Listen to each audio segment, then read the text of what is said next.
In the name of God, the most merciful, the most beneficent. NSMSH Holy Academy lecture. This is for CA and CMA intermediate level subject, and this is on direct taxation, Income Tax Act 1961 and Chapter 1, Basics of Income Tax Act 1961, and this is Chapter 1, Part A. Syllabus and exam pattern is covered by CA Intermediate Study Material for Paper 4 Taxation and CMA Intermediate Study Material Paper 7 Direct Taxation. The contents of this Chapter 1 Part A will be covering introduction and then direct tax and indirect tax, the differences, and constitutional validity of taxes, administration of tax laws, sources of income tax laws in India, basic principles for charging income tax, section 4, and assessment year and previous year or uniform previous year, and then details of assessee and person and income as defined under Income Tax Act 1961. Taxation is very important for a welfare state. What do you mean by welfare state? Let us see its meaning.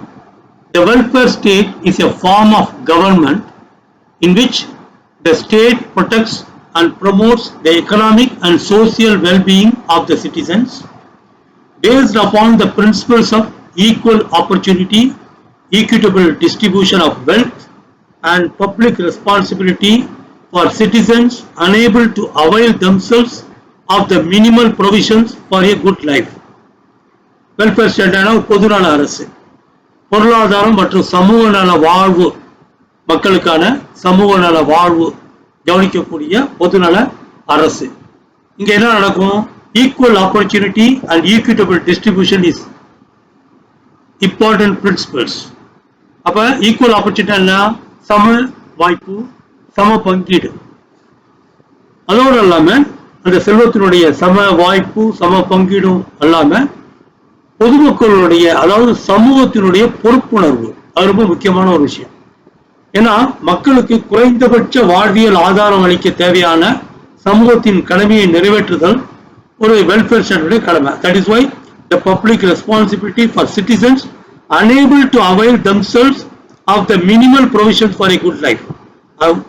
குறைந்தபட்ச வாழ்வியல் ஆதாரம் கூட இல்லாத கடைக்கோடி மனிதர்களுக்கும் சம செல்வத்துல வாழ்வதற்கு ஆதார உரிமையை அளிக்கக்கூடிய அளவுல இந்த வெல்ஃபேர் ஸ்டேட் நிதியை பங்கீடு செய்யும். அதான் equal opportunity and equitable distribution. Welfare state and taxes. Government takes primary responsibility for the welfare of its citizens அப்படிங்கிற நம்ம பார்த்தோம். As in matters of healthcare, education, employment, infrastructure, social security and other development needs. Infrastructure உள்கட்டமைப்பு, நம்ம நாட்டினுடைய உள்கட்டமைப்பு சொல்றோம் இல்லையா, அது மாதிரி. அண்ட் சோசியல் செக்யூரிட்டி, சமூக பாதுகாப்பு சார்ந்த விஷயங்கள் எல்லாமே நம்ம அண்ட் அதர் டெவலப்மெண்ட்ஸ். ஓகே, முன்னேற்றத்துக்கு தேவையானவைகள்லாம் இந்த வெல்ஃபேர் ஸ்டேட்டுக்கு வரி அவசியம். So welfare state taxes. The government may levy taxes on income, business profits or wealth and add it to the cost of some goods, services and transactions. Taxes are compulsory or enforced contribution to the government revenue by public. ஏன்னா இது வந்து ஒரு கட்டாயமான பங்களிப்பு. வரிங்கிறது ஒரு கட்டாயமான பங்களிப்பு. அதாவது செல்வம், வருமானம் அந்த குறிப்பிட்ட எல்லையை தாண்டி அவங்க வருமானம் இருந்துச்சுன்னா கட்டாயமா பங்களிக்கணும். அதே மாதிரி குறிப்பிட்ட பொருள் சேவைகள் விற்பனை ஆகும்பொழுது கட்டாயமா அந்த வரி விதிப்பு கட்டாயமாகும். There are two types of taxes, direct taxes and indirect taxes. So we are mainly going to study about direct taxes in this paper, and in chapter 1 we are going to discuss about income tax. And direct taxes covers income tax, gift tax, wealth tax and capital gain, and indirect taxes covers goods and services tax, applied at every stage of the supply chain wherever consumption takes place, and customs duty, and that will be dealt in a separate paper in detail. And when we talk about income tax, gift tax, wealth tax and capital gain, நமக்கு தெரியும் வருமான வரி, பரிசுகளுக்கான வரி, செல்வ வரி, அப்புறம் மூலதனத்துக்கான ஆதாயம், மூலதன ஆதாயம், அதாவது நம்ம வந்து இன்வெஸ்ட்மெண்ட் பண்றோம் இல்லையா, ஷேர் மார்க்கெட்லயோ இல்ல ப்ராப்பர்ட்டி வாங்கி விற்கிறோம் இல்லையா, அதுக்கான ஆதாயத்துக்கான வரி. So main differences between direct taxes and indirect taxes. So we'll just look at what are the main differences between direct taxes and indirect taxes based on the following criteria, like meaning and incident and impact, tax burden on inflation effect, and nature of taxes, and examples and some other factors. Understand difference based on the meaning of tax. Adha direct tax ku indirect tax ku ulla vyathyasam. Direct tax levied on the income or wealth of a person and is paid by that particular person or his office directly to the government. Yeah, or his office na or business are and the business office pay பண்ணுது இல்லையா, அதனால or his office னு சொல்றோம். Okay, so it is directly paid. Income tax is directly paid to the government. So it is based on the income or wealth of the person. Whereas in the indirect tax என்னன்னாக்கா, tax levied on goods or services of a person and it is collected from the buyers by another person. யாரு? Seller. எப்படின்னா government வந்து வசூல் பண்ணுங்க, seller வந்து பொருளை விற்கும் போதே டாக்ஸையும் சேர்த்து, நீங்க ஒரு பெரிய சூப்பர் மார்க்கெட் எங்க போனாலும் சரி, நீங்க டாக்ஸ் கூட மருந்து வாங்கினா கூட ஜிஎஸ்டி போடுவாங்க, போட்டு மொத்தமாக அவங்க வசூல் பண்ணிடுவாங்க. அப்படி வசூல் பண்ண ஜிஎஸ்டி எல்லாம் அவங்க டோட்டல் பண்ணி கவர்மெண்ட்டுக்கு அவங்க செல் பண்ணி கொடுத்துருவாங்க. So that is paid by the seller, paid by him to the government. அதான் வித்தியாசம். இப்போ டைரக்ட் டாக்ஸ்ல வந்து income or wealth paid by that person directly. Here வந்து tax levied on goods or services collected by the seller from the buyer and paid to the government. இது ஒரு மீனிங்ல உள்ள difference based on incident and impact. Incident and impact என்னன்னா, இன்சிடென்ட்னா நிகழ்வும் அதனுடைய தாக்கமும். இப்போ direct டாக்ஸஸ்ல the incident and impact fall on the same person. யாருக்கு வரி விதிக்கிறோமோ அவங்களே அதை தாங்கிக்கிறாங்க. அதான் முக்கியம் வருமான வரியில. அதே சமயத்தில் இன்டைரக்ட் டாக்ஸஸ்ல incident and impact fall on two different persons. ஏன்னா வரி விதிக்கிறது வந்து ஜிஎஸ்டிங்கிற முறையில ஒன்று மேனுஃபேக்சரருக்கோ இல்லை செல்லருக்கோ, ஆனால் அதை தாங்கிக்கிறது யாருன்னா அந்த கன்சியூமர், வாங்கிக்கிறவங்க தான் தாங்கிடுவாங்க. வரி ஆக்சுவலாக கட்டுறது யாரு? அந்த கடைசியாக அந்த பொருளை வாங்குறவங்களுக்கு தான். So that is why incident and impact fall on two different persons. They are usually imposed on a manufacturer or supplier, வரி விதிக்கிறது, who then passes on the tax to the consumer. Difference based on nature of tax between direct taxes and indirect taxes. Nature of tax அதனுடைய இயல்பு தன்மையின் அடிப்படையில். So progressive in nature, that is higher tax are levied on person earning higher income and vice versa. Progressive-னா கொஞ்சம் கொஞ்சமா அதிகரிக்கும் போக்கு, அதாவது கூடுதலா வருமானம் வர வர வரியும் கூட இருக்கும், வரி வருமானம் குறைய குறைய வரி குறையும் அப்படிங்கிறது தான் ப்ரோக்ரெசிவ் இன் நேச்சர். ஆனால் இன்டைரக்ட் டாக்ஸ்ல அது மாதிரி இருக்காது, regressive in nature. That is all persons will bear equal rate of tax on goods or service consumed by them irrespective of the ability. ஒரு மிகப்பெரிய பணக்காரனாக இருந்தாலும் சரி, ஒரு ஏழையாக இருந்தாலும் சரி, அவங்க வாங்குற பொருள் ஒரே பொருளாக இருந்தால் அதற்கான வரி விதிப்பும் சம அளவில் இருக்கும் அப்படிங்கிறது தான் இதனுடைய meaning. Okay, based on other basis like burden, the direct taxes, the difference between direct taxes and indirect taxes. In the direct taxes, assessee himself bears such taxes, thus it pinches the taxpayer. Pinchesனா கிள்றது, வழி, கஷ்டம்னு சொல்றோம் இல்லையா, அது மாதிரி. So என்ன, இப்போ direct டாக்ஸஸ்ல வருமான வரி யார் கட்டுறாங்களோ அந்த வழியும் அவங்களுக்கு தான். அதே மாதிரி அதனுடைய டைரக்ட் டாக்ஸஸ்ல.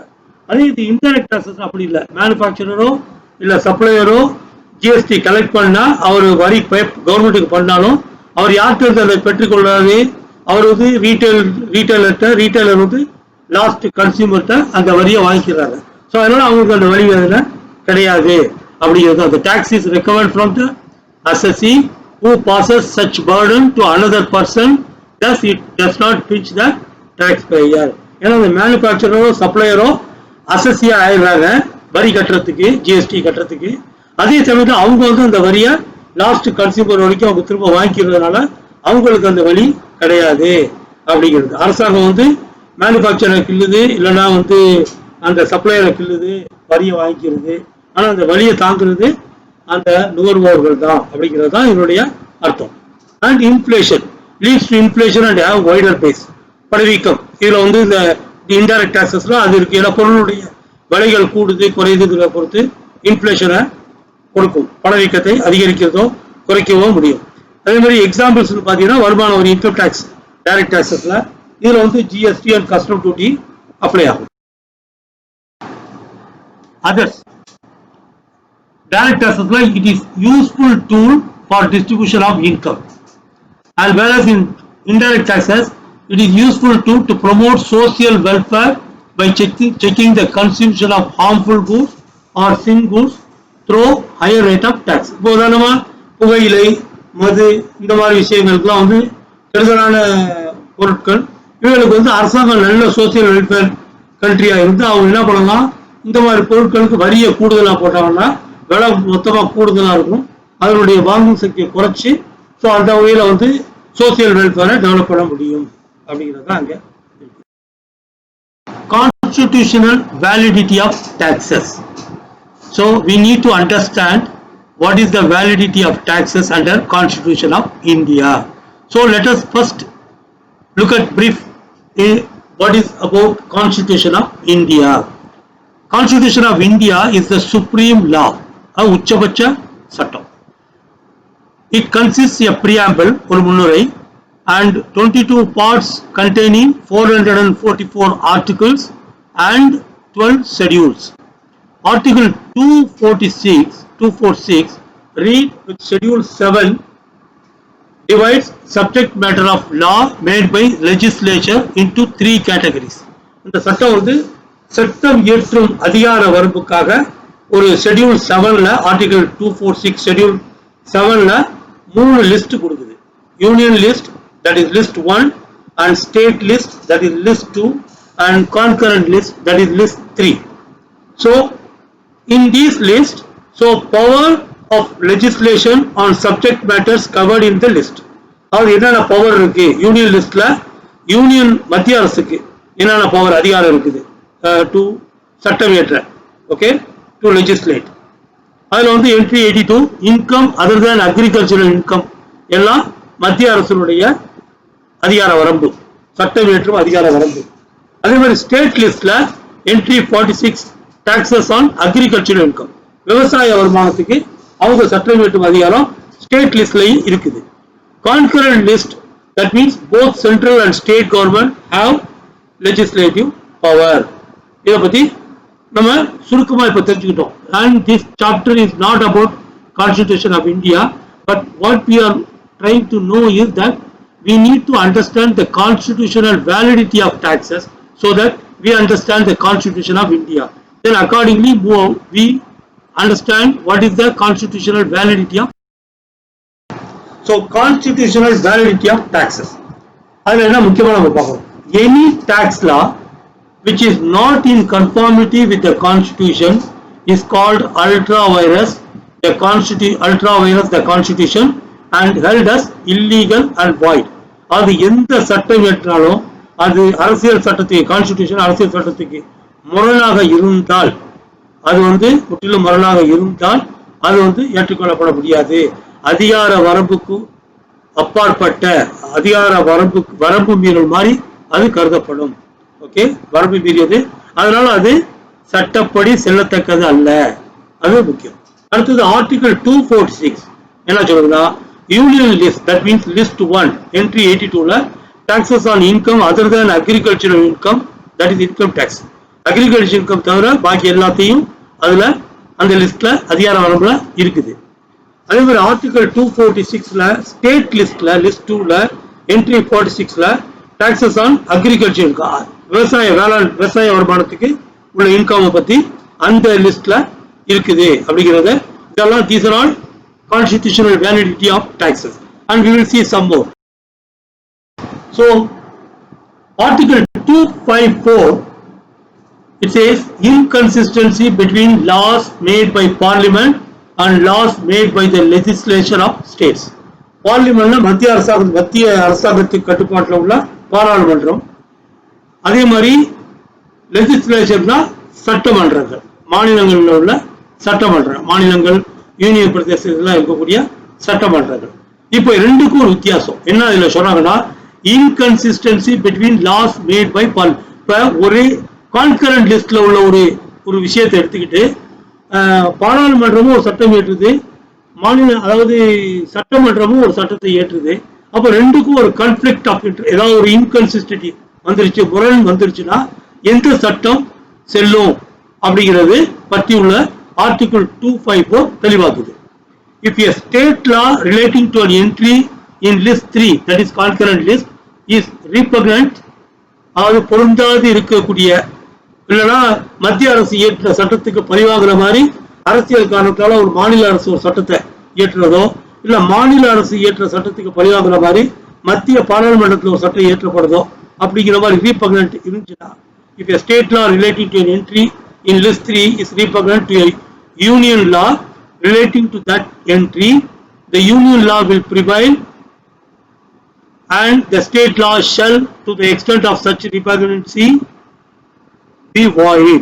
என்ன அர்த்தம் அப்படின்னா, பாராளுமன்றமும் ஒரு சட்டம் ஏற்றுது, சட்டசபையும் ஒரு சட்டம் ஏற்றுது, ரெண்டுலயும் ரெண்டுக்கும் ஒரு இன்கன்சிஸ்டன்சி, பொருந்தாம இருக்குது, இல்லைன்னா ஒன்றுக்கு ஒன்று பழிவாங்குற மாதிரி இருக்குது. அப்படிங்கும் போது பாராளுமன்றம் அந்த யூனியன் கவர்மெண்ட் இயற்றக்கூடிய சட்டம் செல்லும், மாநிலங்கள் சட்டசபை ஏற்ற சட்டம் செல்லாது அப்படிங்கிறது கான்ஸ்டிடியூஷன் ஆர்டிகிள் 254 சொல்லக்கூடிய விதி. Article 265 of the constitution lays down that no tax shall be levied or collected except by the authority of law. சட்டம் இயற்றாம சட்டத்தில் சொல்லப்படாத ஒரு வரி விதிக்க முடியாது அப்படிங்கிறதா அந்த meaning. It means tax proposed to be levied must be within the legislative competence of the legislature imposing the tax.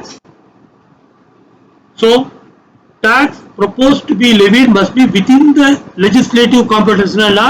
அரசியல் சட்டப்படி, அதாவது ஒரு சட்டம் இயற்றிதான் அந்த வரியை விதிக்க முடியும், இல்லைன்னா அது செல்லத்தக்கது அல்ல அப்படின்னு சொல்லிட்டு. கேரளாவில் கூட ஒரு வழக்கு வந்துச்சு, மெட்ராஸ் கேரளாவில். அப்போ மெட்ராஸ் இதில் ஒரு வழக்கு, ஒரு கலெக்டர் ஒரு வரி விதிக்கிறாரு, அது அப்ப அரசியல் சட்டப்படி இல்லாததுனால அது உச்ச நீதிமன்றத்தில் போய் அது அல்ட்ரா வயர்ஸ் அப்படிங்கிறத ஒரு தீர்ப்பே வந்துச்சு. ஆனா இது இந்த பாடத்துல நம்ம சட்டங்களை பத்தி பார்க்காததால அதை நம்ம மேபி இன் லா மேட்டர்ல நம்ம அதை பத்தி விரிவா டிஸ்கஸ் பண்ணுவோம். Administration of tax laws. The administrative hierarchy of tax law is as follows. Ministry of finance தான் வருமான வரிகளை கட்டுப்படுத்துறது, உச்சபட்ச அதிகாரம் அவங்களுக்கு, அரசுடைய அதிகாரம்.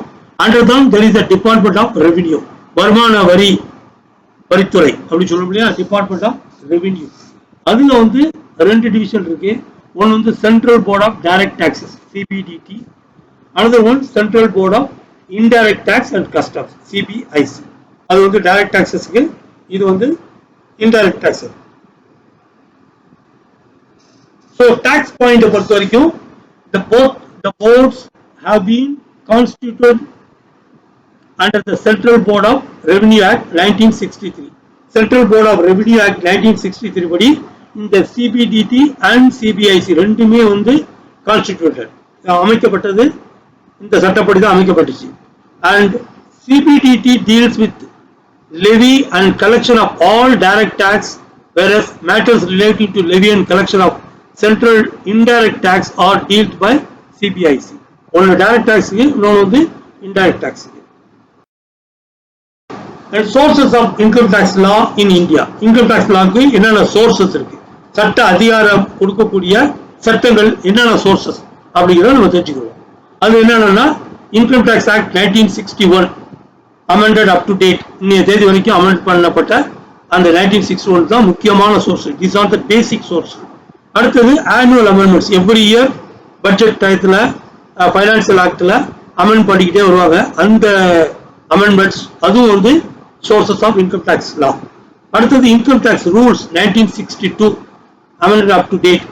அடுத்தது circulars and clarification by CBDT.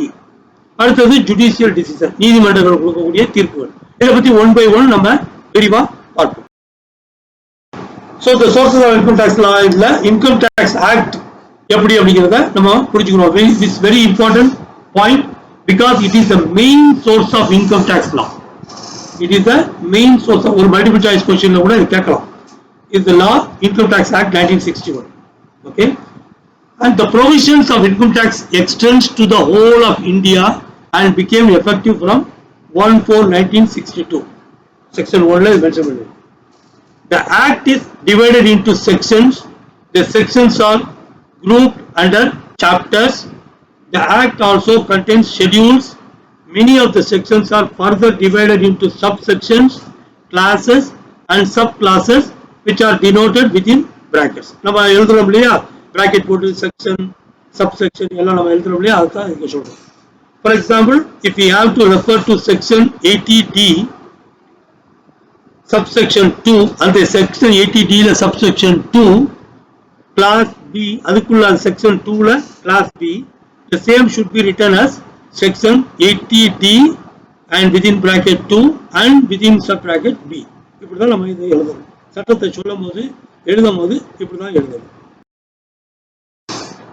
The Income Tax Act 1961 contains provisions for determination of taxable income and determination of tax liability. எப்படி அந்த அசஸ் பண்ணி எவ்வளவு இன்கம்க்கு நம்ம வரி விதிக்கலாம் அப்படிங்கிற கால்குலேஷன் பண்ணிட்டு அப்புறம் டாக்ஸ் லியபிலிட்டிங்கும் போது அந்த அசஸ் எவ்வளவு வரி செலுத்தணும், அவருடைய பொறுப்பு எவ்வளவு, how much is the liability, how much he has to pay as a tax அப்படிங்கிறத தீர்மானிக்கக்கூடிய பொறுப்பு விதிமுறைகள் இந்த இன்கம் டாக்ஸ் ஆக்ட் 1961 இருக்கும்.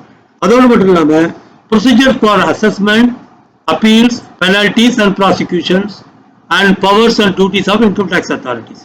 அப்போ வந்து இது எப்படி how do we calculate, how do we assess the income tax and what are the appeals, முறையீடு எப்படி செய்யலாம், அது ஒரு அசஸி வந்து அந்த கால்குலேட் பண்ண assess income tax department calculate பண்ண ஒரு அமௌண்ட் கூட இருக்கு அப்படின்னு சொல்லிட்டு முறையீடு பண்ணோம்னா அதுக்குள்ள அப்பீல் முறைகள் என்ன, and how penalties are charged அவர் காலதாமதத்துக்கோ மற்ற காரணங்களுக்கோ, அண்ட் ஹவு ப்ராசிக்யூஷன் ஒருத்தர் மேலே வழக்கு தொடுக்கிறதுனா அது எப்படி, இந்த ப்ரொசீஜர்ஸ்லாம் 1961 இருக்குது. Plus and income tax department authorities அதிகாரிகளுக்குள்ள கடமைகள் பொறுப்புகள் எல்லாமே இருக்கு, அதிகார வரம்பும் இருக்குது.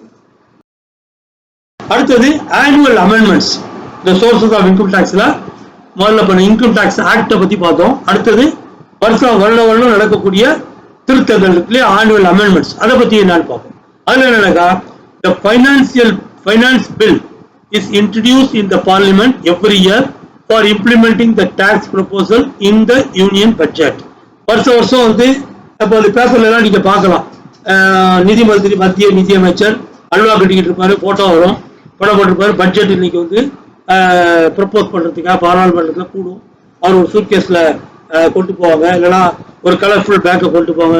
நிர்மலா சீதாராமன் சமீபத்துக்கு உள்ள மத்திய நிதி அமைச்சர் போவாங்க, அதுக்கு வந்து அல்வா பண்ணுவாங்க, இதெல்லாம் இருக்கும். அது வந்து என்னன்னா ஃபைனான்ஸ் பில்ல சப்மிட் பண்றதுக்காக போறது.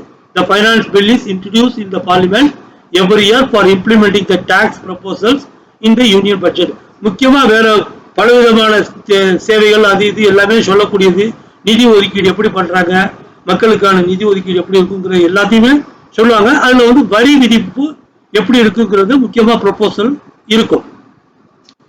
When the finance bill is approved, அந்த finance bill வந்து பாராளுமன்றம் அப்ரூவ் பண்ணிச்சுன்னா the parliament it become finance act, அதுதான் ஃபைனான்ஸ் சட்டமா வருது.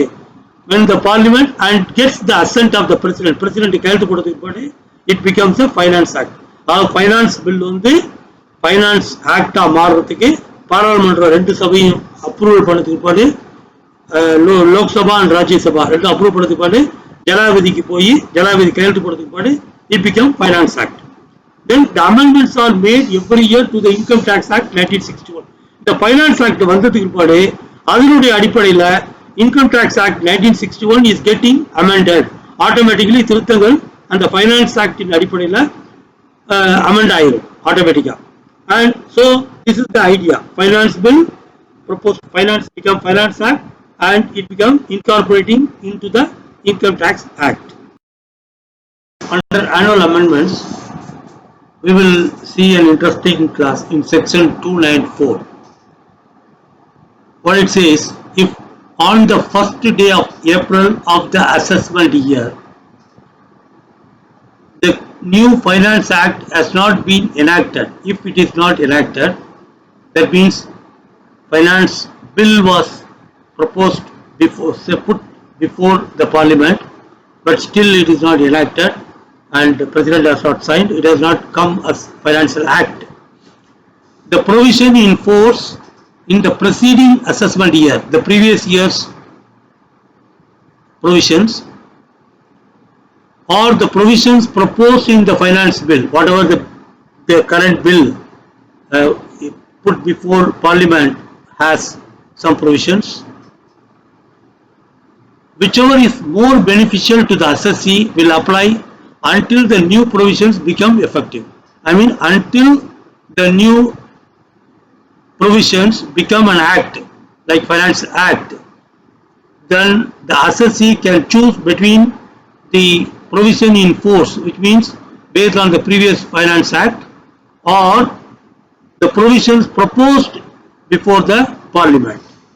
And let's see how it is like that.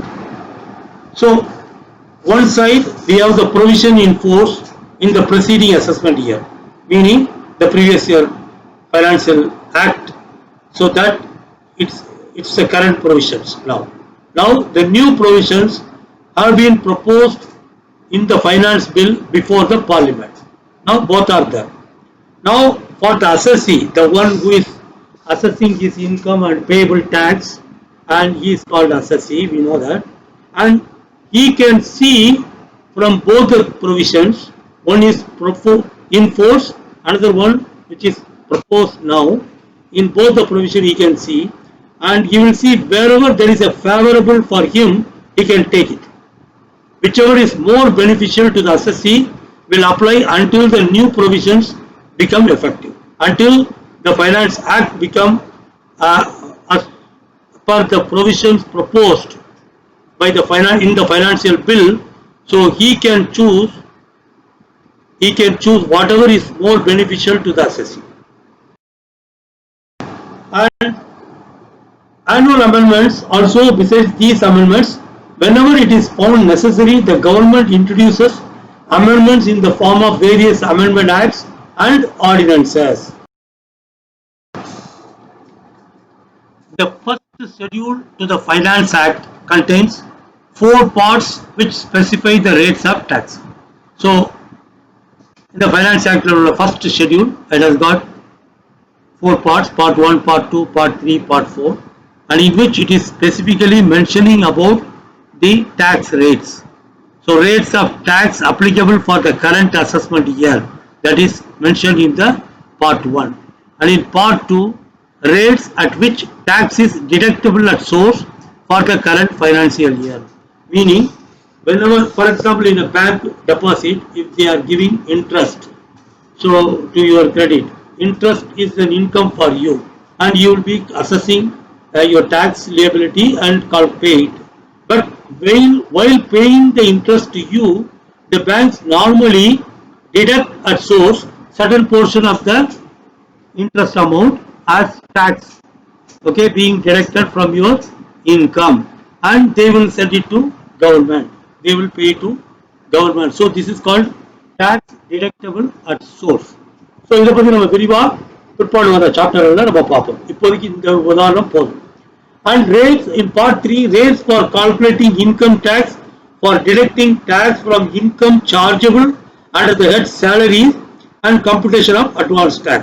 இப்ப salaried employeesக்கு அந்த நிறுவனங்கள் சம்பளம் கொடுக்கும்போது அவங்களுக்கு tax calculate பண்ணி அதை பிடிச்சிக்கிட்டு salary credit பண்ணுவாங்க. அந்த taxும் வந்து it will go to government. So that rates also determined here under part 3. And part 4, rules for computing net agricultural income. Agricultural income la net income எவ்வளவு அப்படிங்கிற கால்குலேட் பண்றதுக்குள்ள rules part 4ல இருக்கும். அப்புறம் next is income tax rules 1962 amended up to date. As per section 295, the board may subject to the control of the central government make rules for the whole or any part of India for carrying out the purposes of the act. The Central Board of Direct Taxes CBDT governs the administration of Income Tax Act 1961 in India, and the Central Board of Direct Taxes CBDT the Income Tax Act govern பண்ணுது. Okay, the administration பூரா அவங்க கீழ தான் வரும். For which purposes it frames rules and time to time. In order to govern, so what they do, they frame rules from time to time.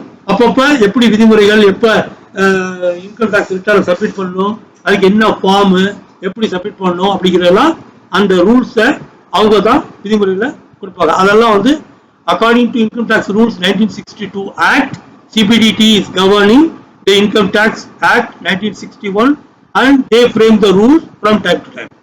These rules together form the Income Tax Rules 1962. Such rules are made applicable by notification in the Gazette of India. Government Gazette னு சொல்றோம்லையா, அந்த கெசெட்ல அவங்க publish பண்ணிக்கிட்டே இருப்பாங்க. நமக்கு வந்து வெப்சைட்ல income tax டிபார்ட்மெண்டோட வெப்சைட்ல பார்க்கலாம். கெசெட் இது பண்ணும், பேப்பர்லேயே கூட நியூஸா வரும். And then another source of income tax law வந்து circulars and clarification by the Central Board of Direct Taxes CBDT வெளியிடுற அப்பப்ப வெளியிடுற சர்க்குலர், அந்த சர்க்குலர் ரொம்ப முக்கியம். கிளாரிஃபிகேஷன் அவங்க கொடுக்குற clarifications notes. CBDT issues certain circulars and clarification from time to time which have to be followed and applied by the Income Tax Authority. Income Tax Authority அதை follow பண்ணுவாங்க.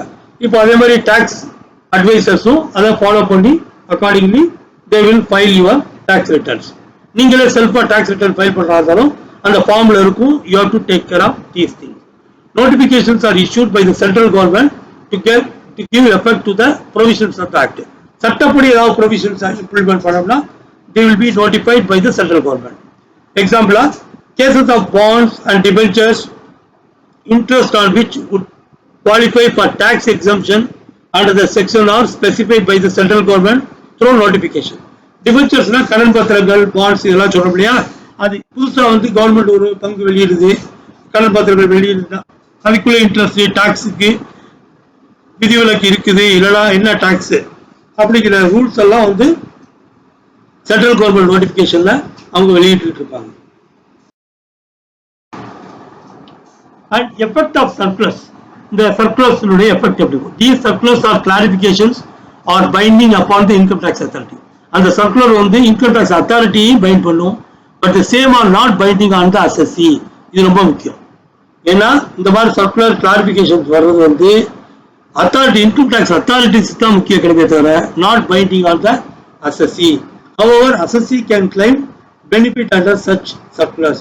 அதே சமயத்துல அந்த சர்க்குலர்ல நமக்கு சாதகம் இருந்தா, அசஸ்ஸிக்கு சாதகம் இருந்தா அதை நம்ம கிளைமா கேட்க முடியும். These circulars are not binding on income tax appellate tribunal or on the courts. அதே சமயத்துல அந்த இன்கம் டாக்ஸ் அப்பல்லட் ட்ரிபியூனல் முறையீட்டு தீர்ப்பாயம் சொல்லும் இல்லையா, அதுல வந்து அந்த தீர்ப்பாயம் வந்து இந்த மாதிரி சர்க்குலர்ஸ் மேட்டர்லாம் கணக்கில் எடுத்துக்கொள்ளாது. ஏன்னா அங்க வந்து லா என்ன சொல்லுது அப்படிங்கிறது அங்க வந்து மெயின் இது. சின்ன சர்க்குலர்ஸ் இந்த சிபிடிடிங்கிற central board of direct taxes கொடுக்குற வரி விதிப்புலாம் சட்டம் கிடையாது அப்படிங்கிறது தான் இதனுடைய பிரதான செய்தி. அடுத்தது judicial decision. Decision of the Supreme Court and contradiction in the decisions of the Supreme Court எப்படி வரும், and decisions given by High Court or ITAT, அதாவது Income Tax Appellate Tribunal. இதை பத்தி நம்ம கொஞ்சம் தெளிவா தெரிஞ்சுக்கணும். Any decision given by the Supreme Court shall be applicable as law till there is any change in law by the Parliament. இப்ப நம்ம வந்து இன்கம் டாக்ஸ் லா தான் முக்கியம் அப்படின்னு சொல்லிட்டோம். அதே சமயத்துல ஏதாவது ஒரு முரண்பாடான விஷயம் நாட்டில் நடந்துருச்சு, அப்போ வந்து அது எது சட்டம் அப்படின்னு பார்த்தா அதை பற்றி சுப்ரீம் கோர்ட் ஒரு தீர்ப்பு கொடுத்துருச்சுன்னா அந்த தீர்ப்பு வந்து செல்லும். திரும்ப பார்லிமெண்ட் வந்து சட்டம் இயற்றி அதுக்கு தகுந்த மாதிரி மாறும் வரைக்கும் அந்த சுப்ரீம் கோர்ட் தீர்ப்பு செல்லும் அப்படிங்கிறது தான் முக்கியம். Okay, Such decisions shall be binding on all the courts, tribunals, income tax authorities, assessees. அது வந்து எல்லா கோர்ட்டுக்கும் அது செல்லும். சுப்ரீம் கோர்ட் தீர்ப்பு கொடுத்துச்சுன்னா தீர்ப்பாயங்களுக்கும் ட்ரிபியூனல்ஸுக்கும் செல்லும். இன்கம் டேக்ஸ் அத்தாரிட்டிஸையும் கட்டுப்படுத்தும். வரி செலுத்தக்கூடிய அசஸ்ஸீஸையும் அது கட்டுப்படுத்தும். சுப்ரீம் கோர்ட் தீர்ப்பு உச்சபட்ச அதிகாரம், அது ரொம்ப முக்கியம். அதுக்கு மாற்றக்கூடிய ஒரே அதிகாரம் பாராளுமன்றத்துக்கு இருக்கு. பாராளுமன்றம் சட்டம் இயற்றி அப்ரூவல் வாங்கி ஜனாதிபதியுடைய கையெழுத்து வாங்கினா அது மாற்ற முடியும். அதான் முக்கியம். அடுத்தது contradiction in the decisions of the Supreme Court. இப்போ சுப்ரீம் கோர்ட் தீர்ப்பு செல்லும்னு சொல்றோம். அதே சமயத்தில் சுப்ரீம் கோர்ட்லயே கான்ட்ராடிக்ஷன் எப்படி முரண்பாடு ஏற்படும்னா, சுப்ரீம் கோர்ட் 2 முக்கியமான வழக்குல 2 பெஞ்சுக்கு வந்து தீர்ப்பு கொடுக்குறாங்க. அப்ப தீர்ப்பு கொடுக்கும்போது ஒரு பெஞ்சினுடைய தீர்ப்பும் இன்னொரு பெஞ்சினுடைய தீர்ப்பும் வித்தியாசமா இருக்கு, முரண்பாடா இருக்கு. அப்போ எது செல்லும் அப்படிங்கிறது கேள்வி. அதைத்தான் வந்து contradiction in the decisions of the Supreme Court. அதுக்கும் வழி சொல்லியிருக்கோம். என்னன்னாக்கா, in case there is apparently contradiction in 2 decisions, the decision of larger bench whichever whether earlier or later shall always prevail. அதாவது அப்படி இருந்துச்சுன்னா லார்ஜர் பெஞ்ச்னா ஒரு நீதிபதிகள் வந்து ஒரு நீதிபதிக்கு வந்து தீர்ப்பு கொடுக்காது, ஒன்றுக்கு மேற்பட்ட நீதிபதிகளுக்கு வந்து ஒரு விசாரணை பண்ணி தீர்ப்பு கொடுக்கும்போது அது it is called A bench, more then one. அப்படிங்கும்போது பெஞ்ச், அந்த பெஞ்சில் 2 பேர். அது வந்து ஒரு கேசவானந்த பாரதி வழக்குல வந்து 13 பேர் உட்காந்து தீர்ப்பு கொடுத்தாங்க. அதான் அதிகப்படியான நீதிபதிகள் உட்காந்து கொடுத்த தீர்ப்புகள். இப்ப சமீபத்திய வரலாறுகள்லாம் பாத்தீங்கன்னா, இப்ப பாபரி மஸ்ஜித் ராம் ஜென்மபூமி வழக்கு வந்து 5 நீதிபதிகள் உட்காந்து தீர்ப்பு கொடுத்தாங்க. அதே மாதிரி சபரிமலை வழக்குலையும் கூட 5 நீதிபதி நினைக்கிறேன், 5ஓ 4ஓ எனக்கு நினைவில் இல்லை. அதெல்லாம் வந்து இந்த பெஞ்சுன்னு சொல்றது. இப்படி ஒன்னொன்னு வந்து இருக்கும். இப்ப இந்த மாதிரி ஒரு இன்கம் டேக்ஸ் ஆக்ட் பத்தி ஒரு வந்து 2 பெஞ்சு, ஒரு பெஞ்சில் 3 பேர், இன்னொரு பெஞ்சில் தீர்ப்பு கொடுத்துருக்காங்க, இன்னொரு பெஞ்சில் வந்து 4 பேர் உட்காந்து தீர்ப்பு கொடுத்துருக்காங்க. எது முந்தி எது பிந்திங்கிற பேச்சுக்கு இடம் இல்லை. எது லார்ஜஸ்ட் பெஞ்ச் அப்படின்னு அவங்க கொடுத்த தீர்ப்பு தான் இந்த 2க்கும் முரண்பாடாக தான், அதைத்தான் நம்ம கணக்கில் எடுத்துக்கிட்டோம். அப்படிங்கிறது தான் in case there is apparently contradiction in 2 decisions, the decision of larger bench whether earlier or later shall always prevailங்கிறதுக்கு meaning. However, where decisions are given by benches having equal number of judges, 2 பெஞ்சிலுமே ஒரே அளவுல நீதிபதிகள் இருந்தா the decision of the recent case shall be applicable. அப்போ வந்து லேட்டஸ்டா யார் தீர்ப்பு, எந்த தீர்ப்பு வந்துச்சோ அதை நம்ம எடுத்துக்கணும். அடுத்தது decision given by high court or ITAT, அதாவது இன்கம் டாக்ஸ் அப்பல்லட் ட்ரிபியூனல், அது முறையீட்டு தீர்ப்பாயம் இருக்கு இல்லையா, அதான் அப்பல்லட் ட்ரிபியூனல் சொல்லுது. அதுல decision given by high court or ITAT are binding on all assessees and income tax authorities which fall under the jurisdiction unless it is overruled by a higher authority. இது என்ன சொல்லலாம், இப்ப ஹைகோர்ட்னு சொன்னா சென்னை நீதிமன்றம், உயர் நீதிமன்றம் சொல்றோம், மெட்ராஸ் ஹைகோர்ட். அப்படிங்கும்போது தமிழ்நாடு மாநிலத்துக்கு பூரா அது வந்து கட்டுப்படுத்தும். அதாவது ஜூரிஸ்டிக்ஷன் சொல்லுது, அந்த சட்ட வரம்பு. அது வந்து கேரளா மாநிலத்தை கட்டுப்படுத்தாது. மெட்ராஸ் ஹைகோர்ட் தீர்ப்பு வந்து கேரளா மாநிலத்தை கட்டுப்படுத்தாது. அந்த மாதிரி அதை ஜூரிஸ்டிக்ஷன் சொல்லுது. அப்போ வந்து அதை விட இன்னொரு உச்சபட்ச அதிகாரம் கட்டுப்படுத்துற வரைக்கும் அது வந்து செல்லும். அப்படிங்கிறது தான் the decision given by high court or ITAT, income tax appellate tribunal அப்படிங்கிறது நம்ம புரிஞ்சுக்கணும். Basic principles for charging income tax. Section 4. Income of the previous year of a person is charged to tax in the immediately following assessment year. Previous year assessment year பத்தி நம்ம subsequent slides-ல நம்ம discuss பண்ண போறோம். Rate of tax is applicable as specified by the Annual Finance Act of that year. So every year we know that we have seen in the previous slides that finance bill will be submitted to Parliament and then it gets after approval become Finance Act. So rate of tax is applicable as specified by the Annual Finance Act of that year. Further, though the Finance Act prescribes the rate of tax in respect of certain income, the Income Tax Act itself has prescribed specific rates. அதாவது certain income normally income tax rate வந்து அந்த Financial Actல நமக்கு தெரிய வரும். அது எல்லாம Income Tax Act itself has prescribed specific rates. What are they? For example, lottery income is to be taxed at 30% அப்படிங்கிறது இருக்குது, Section 115BB ல இருக்குது. அப்புறம் long term capital gain is to be taxed at 20%, that is mentioned in Section 112. short-term capital gain on listed shares under section 111A is to be taxed at 15%, etc. இந்த விதிமுறைகள்லாம் income tax ஆக்ட்லயே இருக்குது. Basic principles for charging income tax section 4ல define பண்ணிருக்கு. In respect of income chargeable to tax, tax shall be deducted at source or paid in advance wherever applicable.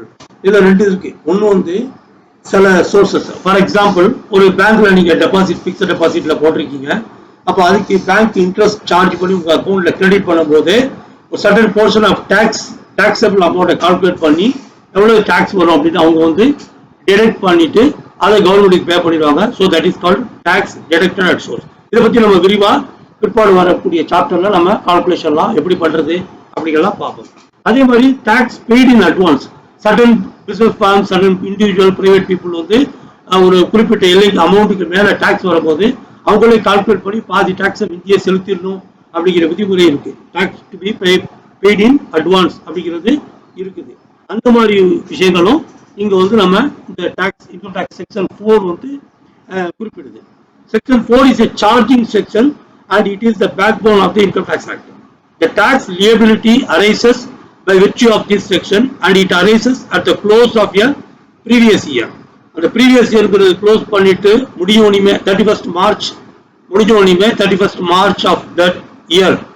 நம்ம current calendar yearல 31st March முடிஞ்ச உடனே நம்ம வந்து we are into new assessment year for the previous year. அப்போ அந்த இயர்ல நம்ம உடனே கால்குலேஷனை ஸ்டார்ட் பண்ணிடணும் அப்படிங்கிறது தான். அதுக்கு ஒரு காலக்கெடு இருக்கு. சம்டைம் ஜூலை வரைக்கும் அந்த மாதிரி அவங்க வந்து இப்போ கொரோனா கோவிட் சிச்சுவேஷன் நார்மலாக வந்து ஜூலை 31st முடிக்கணும் அக்கௌண்ட் அசஸ்மெண்ட் இயர் கால்குலேஷன் பண்ணி இன்கம் டேக்ஸ் ரிட்டர்ன் சப்மிட் பண்ணணும். ஆனால் அந்த கோவிட் சிச்சுவேஷனில் 31st December வரைக்கும் காலக்கெடுவை கொடுத்துருந்தாங்க. அது மாதிரிலாம் விஷயங்கள் இருக்கு. However, the finalization of amount of tax liability is postponed to the assessment year. It follows the rule that the liability tax is not dependent upon assessment. The tax pay பண்றது வந்து assessment மட்டும் dependent கிடையாது. ஏன்னா because tax deducted at source as well as tax are paid in advance also. So that is also important thing. Okay. Assessment year. Section 2 subsection 9ல சொல்லப்பட்டிருக்கு. Tax point என்னன்னு பார்த்தா duration ஒரு year assessment year previous year financial அப்படி calculate பண்ணா அதோட duration வந்து period of 12 months starting from 1st April to till 31st March of the next year. அதான் ஒரு பீரியட். அதுல வந்து relation with previous year it falls immediately after the previous year. ஒரு இந்த வருஷத்தினுடைய அசஸ்மெண்ட் இயர் வந்து நெக்ஸ்ட் அதாவது 31st March முடிஞ்சோனையும் அடுத்தது 1st April ஸ்டார்ட் ஆகி நியூ அசஸ்மெண்ட் இயர் ஸ்டார்ட் ஆகுதுன்னா இப்போ இந்த வருஷம் வந்து அது வந்து ப்ரீவியஸ் இயரா ஃபார் த நெக்ஸ்ட் இயர். அதே மாதிரி இந்த வருஷம் வந்து assessment year for the previous year அப்படிதான் நம்ம புரிஞ்சுக்கணும். Purpose income of a previous year is assessed and taxable in the immediately following assessment year. அதான் purpose. Example, assessment year 2020 to 21 is a year which commences on April 1 to 2020 and ends on March 31st 2021. இது assessment year வச்சுக்கணும். Income of an assessee earned in the previous year. அப்ப இந்த assessment year 2020 to 21 வரைக்கும் உள்ள assessment இயர்ல income of the previous year தான் அதுதான் assess பண்ண போறோம். அது வந்து 2019 to 2020. அதே மாதிரி is assessed in the assessment year 2020 to 21. அதான் வந்து நம்ம புரிஞ்சுக்கணும். Previous year or uniform previous year. இது வந்து section 3 states about that. And previous year means financial year immediately preceding the assessment year. நம்ம அதை பார்த்தோம். Income earned in a year called as previous year is assessed in the next year called as assessment year. Okay, இந்த வருஷம் நம்ம assess பண்ணோம்னா அது last இயருடைய அதாவது last year நம்ம ப்ரீவியஸ் இயர் வச்சு அந்த இன்கம் தான் நம்ம அசஸ் பண்றோம் அப்படின்னு நம்ம புரிஞ்சுக்கணும். அதே மாதிரி இந்த வருஷத்தினுடைய நம்மளுடைய இன்கம் பூரா நெக்ஸ்ட் இயர்ல நம்ம அசஸ் பண்ணுவோம். இந்த இயர்ங்கிறது ஃப்ரம் January 1 to December கிடையாது, 1st April to 31st March. இதுதான் நம்ம புரிஞ்சுக்கிற வேண்டிய விஷயம். According to section 2 of subsection 21 of the General Classes Act 1897, a financial year means the year commencing on the first day of April. Hence, it is a period of 12 months starting from 1st April and ending on 31st March of the next year. It plays a dual role, that is assessment year as well as previous year. Example, financial year 2019 to 2020 is assessment year for the previous year 2018 to 2019 and previous year for the assessment year 2020 to 2021. Person under section 2 of subsection 31. The levy of income tax is on every person. ஏன்னா income tax வந்து on every person and சொல்லிட்டு the law என்ன சொல்லுதுன்னா it is defining the person. ஏன்னா natural மீனிங்ல வந்து நம்ம பர்சனா நம்ம லிவிங் பீயிங்ஸ் இல்ல நம்ம மனிதன் ஹியூமன் அப்படிங்கறத நம்ம சொல்லுவோம். But what the law states is the definition of person is inclusive as it includes an individual, a Hindu undivided family. In short form, it is called as HUF, a company, a firm, an association of persons, அதாவது AOP ன்னு சொல்லுவாங்க, or a body of individuals, BOI, whether incorporated or not, a local authority, and every artificial juridical person. அப்ப என்ன அர்த்தம் அப்படின்னா, இந்த சட்டப்படி யாரெல்லாம் இன்க்ளூசிவா இந்த செக்ஷன் 231ல சொல்லப்பட்டிருக்கோ அவங்க எல்லாம் பர்சன். ஸோ இண்டிவிஜுவல் தனிநபர், அப்புறம் வந்து இந்து அன்டிவைடட் ஃபேமிலி கூட்டு குடும்பம் இருக்கு இல்லையா, அது கம்பெனி, அப்புறம் பார்ட்னர்ஷிப் ஃபார்ம், அப்புறம் அசோசியேஷன் சங்கங்கள் இருக்கு இல்லையா அவங்க, and body of individuals and whether incorporated or not. அப்படின்னா என்ன மீனிங்னா சட்டப்படி ரிஜிஸ்டர் பண்ணப்பட்டிருக்கோம் இல்லையாங்கிறது அங்கே முக்கியம் இல்லை. And they are all these peoples, all these associations, all these group of persons, associations are called as person.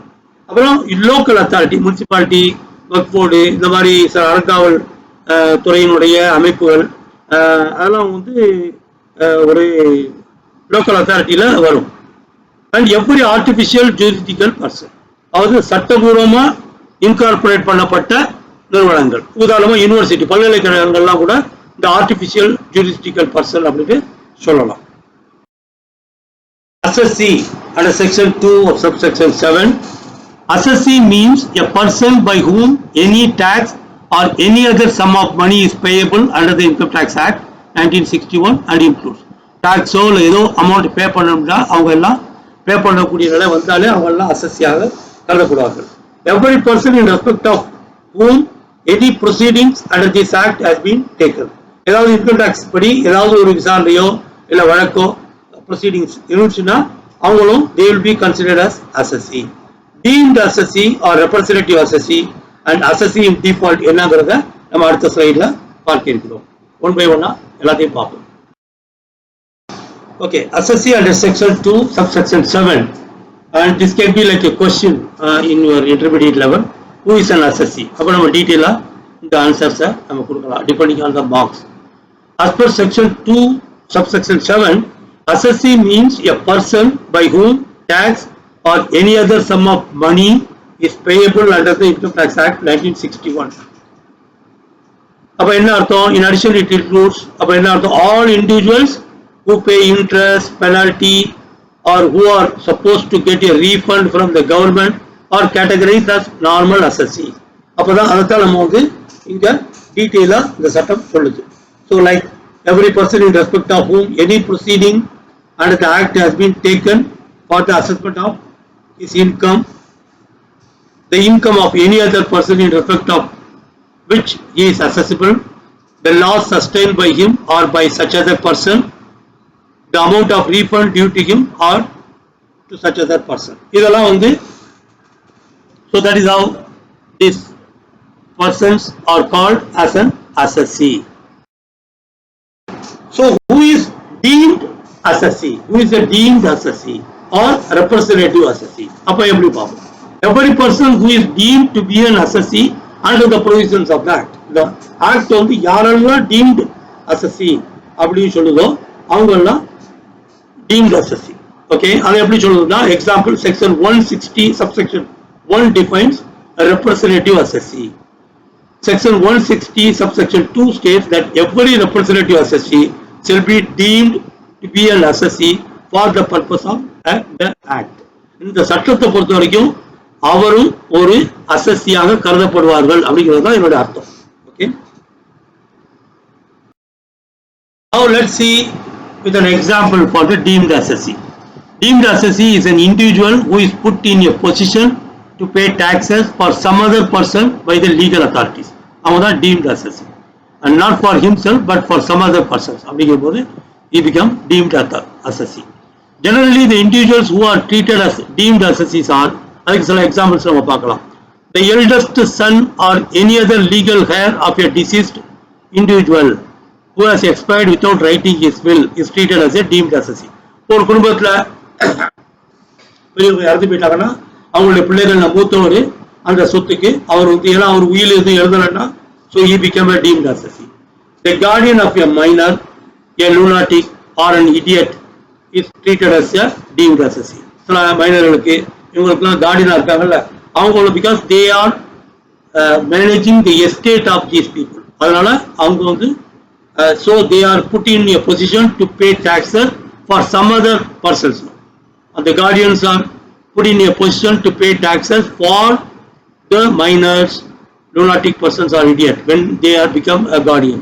The agent of a non-resident Indian having income sources in India is treated as a deemed assessee. ஒரு NRI இருப்பாரு, நான் resident Indian, அவர் வெளிநாட்டில் இருப்பாரு, சம்பாதிச்சுட்டு இருப்பாரு, அவர் வந்து tax கட்ட வேண்டியதில்லை. எஸ், பட் அவருடைய சொத்துக்கள் இந்தியாவில் வருமானம் ஈட்டுனா அவருடைய பணம் வந்து இல்லை ஒரு பில்டிங் இருந்து அதில் வாடகை வருமானம் இல்லை அவருக்கு ஒரு கம்பெனி இங்கே இந்தியாவில் இருந்து அதுக்கு வருமானம் இருந்தால் அவருக்கு ஒரு ஏஜென்ட் இருப்பார், அவர் வந்து he will become an assessee for these things. Assessee in default. Every person who is deemed to be an assessee in default under any provisions of this act. A person is said to be an assessee in default if he fails to comply with the duties imposed upon him under the Income Tax Act. யாரெல்லாம் income tax விதிப்படி அசஸியா tax கட்டணும், இல்லை advance tax கட்டணும், இல்லை tax சம்பந்தப்பட்ட கணக்குகளை submit பண்ணணும் என்ற விதிமுறைகளுக்கு புறம்பா நடந்துக்கிறாங்களோ, சட்டத்தை மீறாங்களோ, they are all treated as assessee in default. Suppose an employer who pays salary or other person who pays interest, commission, professional fees, etc., but does not deduct tax at source and deposit into government treasury. Our employer சம்பளம் கொடுக்குறாரு, வருமான வரிக்கு விதிமுறைக்கு உட்பட்ட விஷயங்கள்ல வந்து அவர் வந்து சேலரியில டாக்ஸை detect பண்ணாமல் கொடுத்துட்றாரு, அதில் அவர் வந்து இல்லை டாக்ஸை டிடெக்ட் பண்ணிட்டு அவர் கட்டாமல் இருக்காரு, இல்லை அதே மாதிரி ஒரு பேங்க் இன்ட்ரெஸ்ட் பே பண்ணுது பட் டாக்ஸ் டிடெக்ட் சோர்ஸ் பண்ணலை, அதெல்லாம் வந்து they are assessee in default. Likewise, under section 218, if a person does not pay advance tax, then he shall be deemed to be an assessee in default. So types of assessee la pathina individual, company, partnership firm, local authority, Hindu undivided family, association of persons, open or body of individuals, artificial judicial body not covered under any of the above mentioned categories. இதெல்லாம் நம்ம பார்த்தோம். So key points, sometime multiple choice question இருக்கும், இல்லை fill up the board blank இருக்கும், உங்களுடைய இதில் வந்து intermediate லெவல்லையும் இருக்கும். நிச்சயமா இதை நீங்கள் வந்து டீட்டெயிலாக வந்து ஃபைனல் லெவல் படிக்கும்போது பார்த்துக்கலாம். பட் ஷார்ட் கொஸ்டின் மாதிரி கூட இருக்கக்கூடிய வாய்ப்பு இருக்குது. இந்த கீ பாயிண்ட்ஸை நீங்கள் நல்லா நோட் பண்ணிக்கோங்க எக்ஸாம் பாயிண்ட் ஆஃப் வியூவில். Income Tax Act 1961 is the basic source of income tax law. So அது ஒரு முக்கியம்.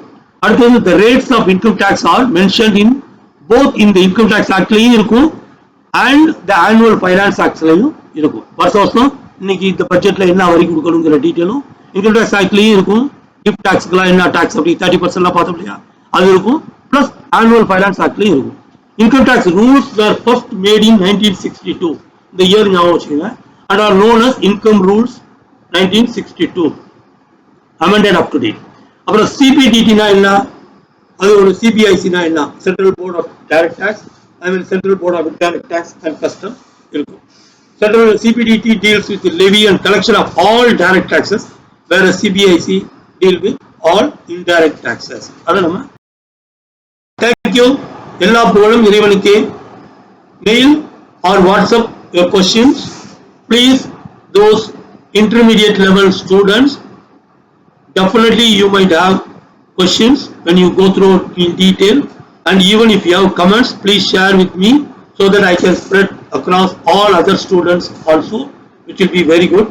And you can use the comment box of this YouTube channel, or you can mail me, or even those who are closer to me with the Oli Academy, my direct students, they can also send me through either email or WhatsApp by speaking or by texting me.